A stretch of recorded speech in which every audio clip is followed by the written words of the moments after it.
Bonsoir, chers frères et sœurs en Christ. Que la grâce et la faveur de notre Dieu reposent sur chacune de nos vies. Bienvenue encore ce soir. Nous sommes à notre culte d'édification. Nous allons tout à l'heure passer à l'écoute de la parole de Dieu. Mais avant toute chose, il est important que nous prions pour confier le moment au Seigneur. Alors nous allons ensemble prier le Seigneur, demander au Seigneur de conduire toutes choses maintenant par son esprit. Seigneur notre Dieu et notre Roi, nous voici encore ce soir. Seigneur, pour parler de toi, nous voulons nous recommander à ta grâce et prions que ta main puissante repose sur nos vies et que Jésus, cette exhortation au Dieu de gloire, puisse aider chacun d'entre nous à continuer la marche avec toi. Béni soit ton nom, au nom puissant de Jésus. Amen. Alors, bien-aimés frères et sœurs, nous voulons vous inviter à prendre vos Bibles et notre passage d'aujourd'hui se situe dans Hébreux chapitre 12, le verset 1 au verset 3. Hébreux chapitre 12, du verset 1 au verset 3. Nous faisons donc la lecture. Nous donc aussi, puisque nous sommes environnés d'une si grande nuée de témoins, rejetons tout fardeau et le péché qui nous enveloppe si facilement et courons avec persévérance dans la carrière qui nous est ouverte. Ayant les regards sur Jésus, le chef et le consommateur de la foi, qui, en vue de la joie qui lui a été réservée, a souffert la croix, méprisé l'ignominie et s'est assis à la droite du trône de Dieu.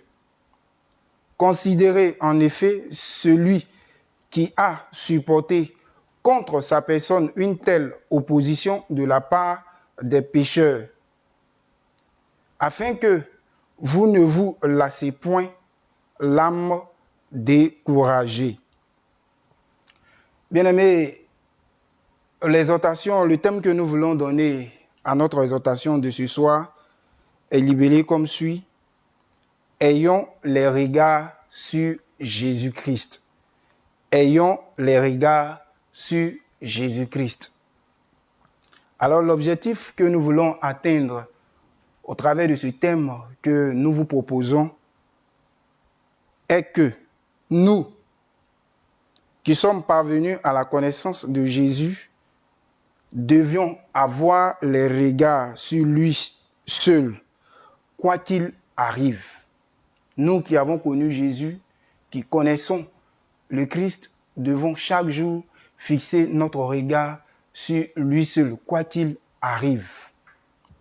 Alors, nous allons essayer de définir un mot pour nous aider à comprendre ce thème.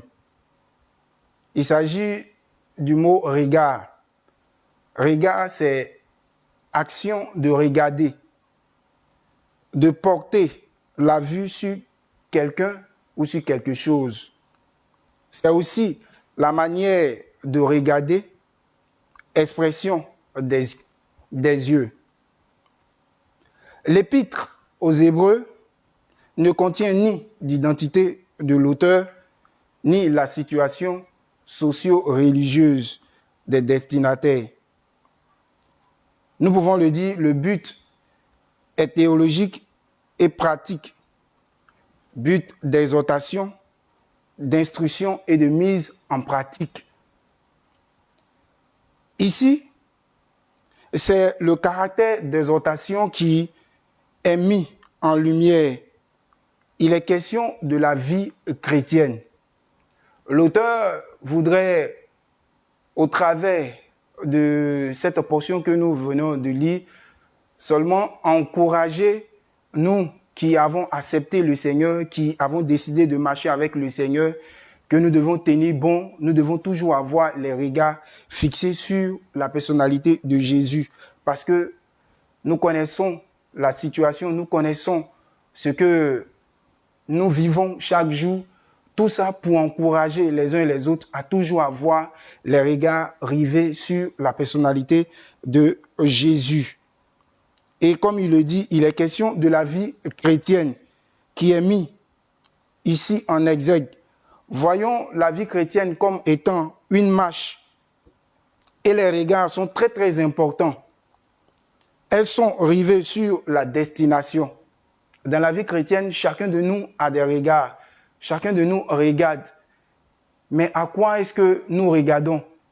Il va falloir que, autant que nous sommes, nous regardons à la destination. La destination, la fin. La fin de cette marche, la fin de ce parcours, la fin de ce trajet. C'est ce qui doit réellement compter pour nous qui avons connu le Seigneur. Dans cette marche chrétienne, les regards sont très importants, comme nous l'avons dit. Vivre notre foi avec persévérance, quels que soient les événements, fixer nos regards sur Jésus-Christ. Quand nous lisons le chapitre précédent, le chapitre 11, nous voyons quelques personnes dans la Bible, à savoir Noé, Abraham, Sarah, Joseph et bien d'autres qui, dans leur marche, ont su bien se fixer sur la personnalité de Jésus, si on peut le dire, qui ont su se fixer sur Dieu pour réellement accomplir leur mission qui leur était destinée sur la terre. Bien vrai que ce n'était pas peut-être facile pour eux, mais toujours ayant le regard fixé sur Dieu, ils ont pu tenir bon et ils ont pu accomplir certains exploits que nous connaissons quand nous lisons l'histoire d'Abraham, l'histoire de Noé et bien d'autres personnes dans la Bible que nous connaissons. Ont su compter sur Dieu, ont su fixer leur regard sur Dieu, rien que Dieu, voient que Dieu, l'objectif final qui était pour leur vie. Et ils ont bien mené cette mission. Alors, la marche chrétienne, nous avons essayé un tant soit peu de la comparer un peu à la vie d'un athlète. Pas un athlète au sprint, c'est-à-dire les athlètes qui courent au niveau du 100 mètres, mais plutôt ceux qui font les courses d'endurance.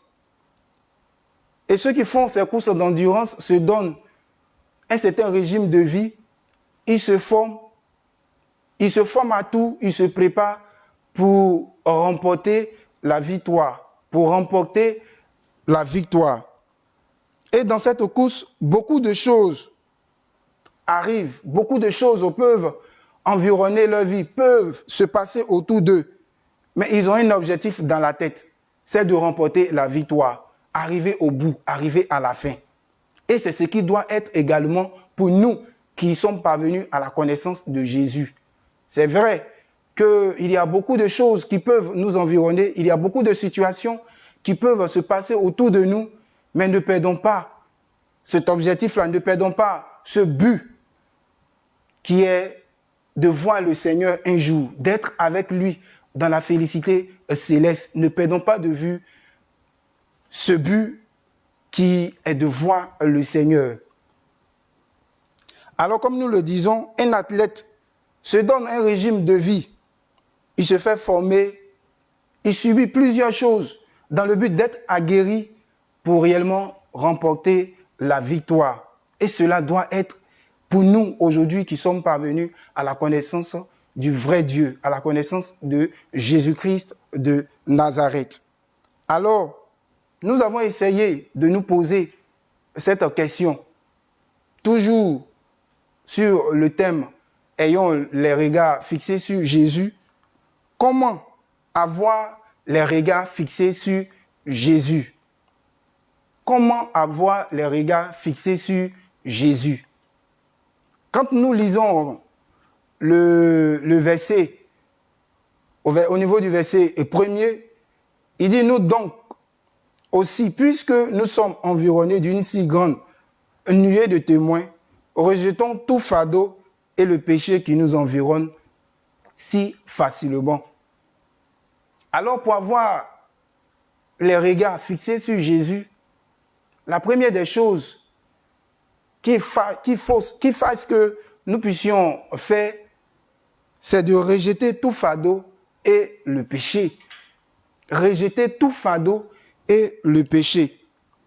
Bien-aimé, le fardeau, c'est quelque chose qui est lourd, quelque chose qui pèse, qui est pesant. C'est dur parfois à supporter. Mais à l'image de l'athlète, comme nous l'avons dit, se débarrasse de beaucoup de choses pour mieux courir. Il nous faut également, nous également, rejeter ces fardeaux. Rejeter tout fardeau et tout péché.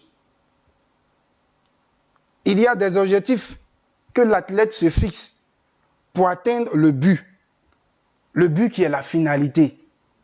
Il veut forcément remporter le trophée. Il se fixe sur ce but final. Il supporte plusieurs choses. Il supporte plusieurs choses. Et nous également, qui sommes parvenus à la connaissance de Jésus, devons également faire de même, comme cet athlète, concernant l'image que je présente. L'athlète ne se soucie pas. Il ne se soucie pas. Et le Seigneur voudrait ce soir que nous ne nous soucions pas. Il voudrait que nous ne nous soucions pas. Parce que les soucis nous empêchent de voir Dieu. Les soucis nous empêchent de voir la manifestation de la gloire de Dieu dans notre vie. Les soucis nous empêchent. 1 Pierre, le chapitre 5, verset 7, le dit. Il dit, et déchargez-vous sur lui de tous vos soucis, car lui-même prend soin de vous. Bien-aimé, il est important de se décharger sur le Seigneur. Si nous voulons avoir toujours les regards fixés sur Dieu, fixés sur Jésus, il est important de se décharger. Il est important de décharger nos soucis, de décharger ce qui pèse sur nous, de décharger ce qui est lourd sur le Seigneur. Car lui seul prend soin de nous. Et il est capable de prendre soin de nous. Également, dans cette première idée, c'est de ne pas avoir peur. Avoir peur, c'est être inquiet. Avoir peur, c'est être inquiet. Le Seigneur ne voudrait pas que nous soyons inquiets. C'est vrai. C'est vrai que les situations que nous vivons, c'est vrai que les différentes situations que nous voyons, ça et là, inquiètent. Mais comme nous l'avons dit tantôt, nous qui sommes parvenus à la connaissance de Jésus, à la connaissance du vrai Dieu, savons de quoi est-ce que Dieu est capable. Savons de quoi est-ce que Jésus est capable. Et si nous voulons voir toujours les regards fixés sur Jésus, il faudrait que nous ne soyons pas inquiets. Nous devons bannir l'inquiétude de nos cœurs. L'apôtre Paul, en s'adressant aux Philippiens, dans Philippiens chapitre 4, verset 4, il dit « Réjouissez-vous donc dans le Seigneur. » Je le répète, « Réjouissez-vous donc. Que votre cœur soit comme de tous les hommes. Le Seigneur est proche. Ne vous inquiétez de rien, mais en toute chose, faites connaître vos besoins à Dieu par des prières et des supplications avec des actions de grâce. » L'apôtre Paul, ici c'est l'apôtre Paul qui s'adressait aux Philippiens en ces thèmes. Également, de ricochet s'adresse également à nous pour nous dire que nous ne devons pas nous inquiéter. Nous ne devons pas laisser l'inquiétude prendre le dessus sur nos vies. Et avoir les regards fixés sur le Seigneur Jésus. Également, dans cette même pensée, c'est se séparer du péché, fuir le péché, fuir le mal. Le péché, voyons le péché sous toutes ses formes. C'est le mal, l'interdit, ce que le Seigneur dit de ne pas faire. Il arrive parfois que, pour sortir peut-être d'une situation, on essaie parfois de se compromettre par plusieurs choses. Il y a parfois des choses très subtiles que peut-être nous négligeons, mais qui nous font écarter du droit chemin, qui nous font écarter de cette droite ligne. L'auteur de cette pensée ce soir voudrait nous encourager, nous, qui sommes parvenus à la connaissance de Jésus, à fuir le péché, à fuir le mal, sur toutes ses formes. Sur toutes ses formes, à fuir le péché, à fuir le mal, qui nous enveloppe si facilement. Il y a certaines choses, comme nous le disons tantôt, qui sont parfois très subtiles. On se dit, bon, écoutez, bon, ça fait rien, on peut essayer, on peut faire avec. Mais c'est ça, on peut faire avec, on peut essayer, on minimise la chose et c'est ça qui nous écarte de cette droite ligne. Le Seigneur voudrait nous interpeller tous ce soir. T'interpeller moi, t'interpeller toi, t'interpeller également moi, pour dire que nous devons fuir le mal, le péché, sous toutes ses formes.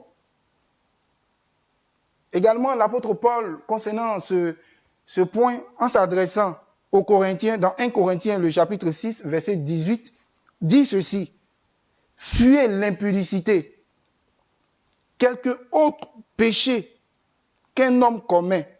Ce péché est hors du corps, mais celui qui se livre à l'impudicité pêche contre son propre corps. » C'est vrai qu'il est parlé de l'impudicité. Aujourd'hui, quand on parle de péché, on voit uniquement que l'impudicité, on voit uniquement que l'adultère, on voit uniquement que les choses que nous connaissons, qu'on peut appeler ça peut-être trop grave.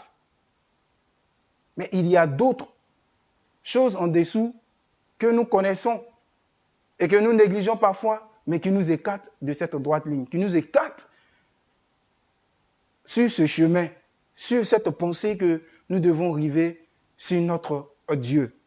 Alors, que le Seigneur nous aide, nous tous, qui sommes parvenus à la connaissance du vrai Dieu, à fuir réellement le péché sur toutes ses formes. Également, le deuxième point que nous avons pu souligner, concernant toujours dans cette marche, c'est de persévérer. Bien-aimé, c'est de persévérer. Avoir les regards fixés sur Jésus, c'est de persévérer, coûte que coûte. C'est de persévérer dans cette décision. C'est de persévérer dans cet engagement que nous avons pris, que tu as pris, que j'ai pris. L'engagement que nous tous, nous avons pris de suivre le Seigneur. Nous le savons, ce n'est pas du tout facile. Mais la Bible nous demande de persévérer dans cette décision.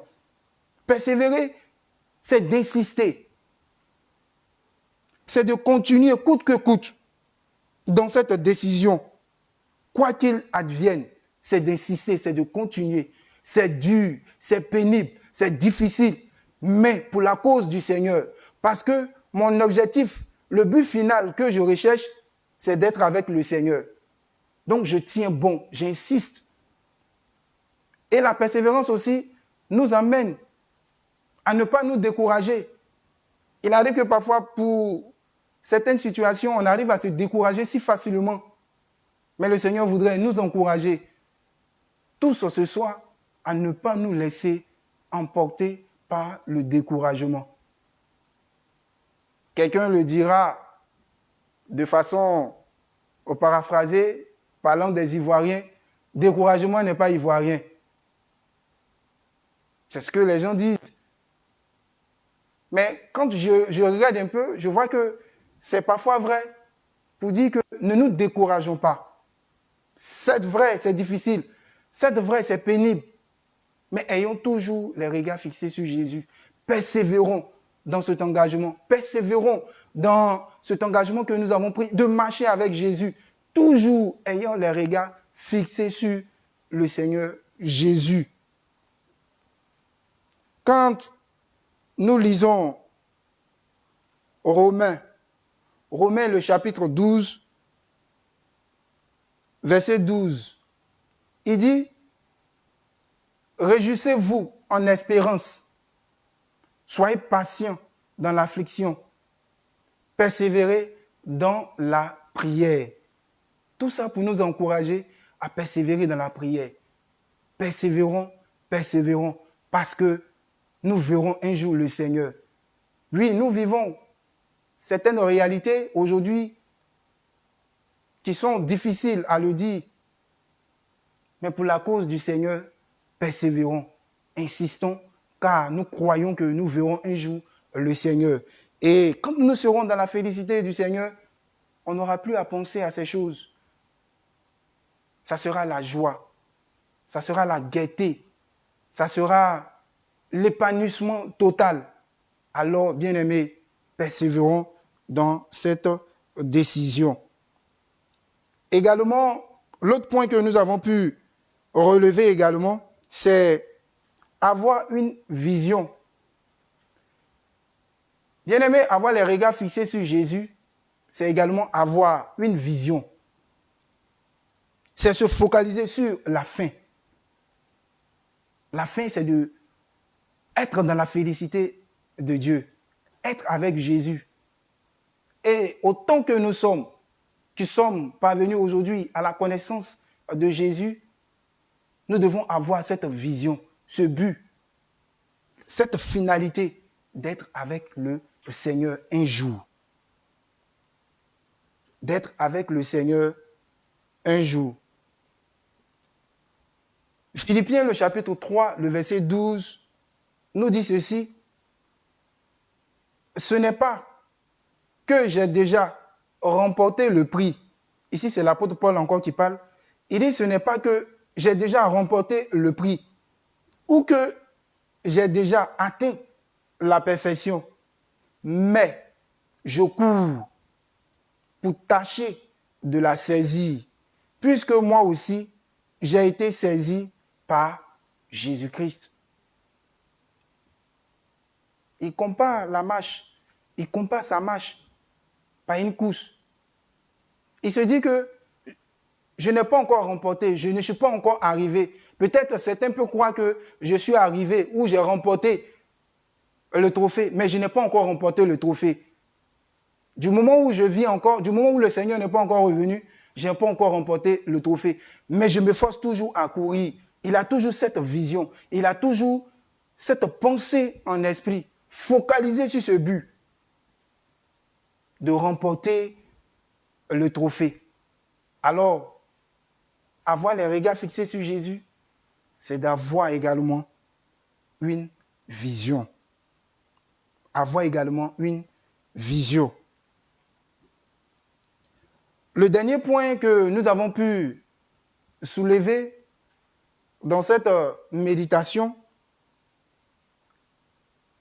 c'est que nous devons considérer Christ, le modèle parfait.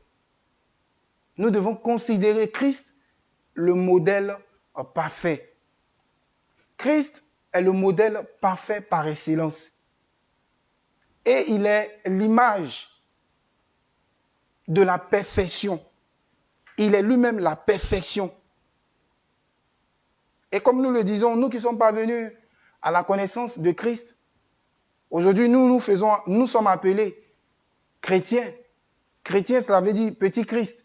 Ceux qui ont accepté le Seigneur et qui marchent avec le Seigneur. À qui est-ce que nous voulons ressembler? À qui est-ce que nous voulons ressembler? Est-ce à un homme ordinaire? Mais il est important pour nous, pour avoir toujours les regards fixés sur Jésus-Christ, à considérer sa personnalité, avoir de l'estime pour sa personnalité, à le considérer en tout et partout. Là où nous nous trouvons, à considérer Christ en tout et partout. Nous allons ensemble lire 1 Pierre, le chapitre 2. 1 Pierre, le chapitre 2, verset 21 à 25. Pour que nous voyions un peu ce que Christ est, ce que Christ représente. 1 Pierre, le chapitre 2, versets 21 à 25. Il est dit, et à cela vous appelez. Parce que Christ aussi souffre. Laissant un exemple, afin que vous suivez ses traces. Lui qui n'a point commis de péché, et dans la bouche duquel il ne s'est point trouvé de fraude. Lui qui, injurié, ne rendait point d'injure, maltraité, ne faisait point de menaces, mais s'en remettait à celui qui juge justement. Lui qui a porté lui-même nos péchés en son corps sur le bois, afin que, morts au péché, nous vivions par la justice. Lui, par les maîtrissures duquel vous avez été guéris. Car vous étiez comme des brebis errantes, mais maintenant vous êtes retournés vers le pasteur et le gardien de vos âmes. Bien-aimés, voilà Jésus, le modèle parfait. Voilà Jésus, le modèle par excellence. Il nous faut imiter le Christ. Il nous faut marcher dans les voies de Christ. Il nous faut marcher sur ses traces. Avoir les sentiments qu'a eu Jésus. Des sentiments de douceur, des sentiments de confiance, des sentiments de confiance, surtout de la confiance. Ressembler à Jésus. Mais ne pas ressembler à un homme, mais plutôt ressembler à Jésus. Parce que Jésus est le modèle parfait par excellence. Donc nous devons considérer la personnalité de Jésus-Christ de Nazareth. Alors, si nous avons nos regards fixés sur Jésus et que nous mettons en pratique ces différents éléments que nous avons pu énumérer, il y a certainement des retombées dans nos vies. Et ces retombées, nous les connaissons. Quelqu'un qui marche dans les traces du Seigneur, quelqu'un qui suit parfaitement le Seigneur, qui suit à la lettre les recommandations du Seigneur, quelqu'un qui est persévérant, quelqu'un qui s'éloigne du péché, quelqu'un qui a une vision, c'est-à-dire un jour de voir le Seigneur dans la félicité céleste, quelqu'un qui a ces différents éléments en lui, c'est sûr et certain qu'il aura des retombées dans sa vie. Même s'il y a des moments difficiles, même s'il y a des situations difficiles que nous pouvons traverser, mais en pratiquant ces choses, quelqu'un qui vit ces choses en elle, c'est sûr qu'il aura des retombées dans nos vies. Et les retombées, elles sont simples. Il aura la joie dans le cœur, la paix dans le cœur, la tranquillité dans le cœur. Pour ces personnes qui ont ces choses dans le cœur, c'est sûr et certain que nous allons voir que cette personne ne sera pas triste. Mais toujours, cette personne sera remplie de joie, rayonnante de joie.